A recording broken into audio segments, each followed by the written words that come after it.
আপনি অনেক কিছু দেখেছি, আপনি বিরাট অফিসার, আপনাকে স্যালুট জানেন। আপনি যে অফিসার, আপনি হাজারো কর্মী আপনার আন্ডারে রয়েছে।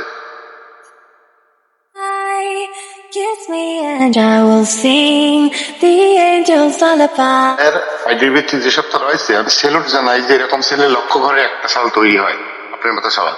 আমার ওয়াইফ কালকে আপনি দেরি করলেও আমার বাড়িতে আমার বড় ভাই একটা ছেলে আছে, বলে কি সেম আসলের মতন চেহারা, আসলের মতনই ভদ্র, উনি চেহারা করছে বিরাট ভালো মানুষ। ওই জন্য আমি কলাম থেকে কথা কবে কাজ দাও, উনি সকলের সাথে কথা বলে না। তখন আপনাকে ফোন দিয়েছিলাম কয়েকবার। পরিবার সকলের দিকে আপনাকে দেখে খুবই মানে ভালো মানুষ, আপনার চেহারা সুন্দর, আপনার ফিটনেস ভালো, এভরিথিং মিলে সবকিছু। আর আমাকে বললো যে তুমি ভাই কও, ওনার বয়স কম তো তোমার থেকে। আমি বললাম যে প্রথম শ্রেণী ভাই কইছি, ভাই উনি ভালো মানুষ, এটা সত্যি কথা। তখন তো সকলেই লাগিয়ে ধরলো যে একটু কথা বলে যেতে আলিয়ে রিং দাও, দিলাম করে যে আপনার আল্লাহ হাফেজ, আসসালামু আলাইকুম।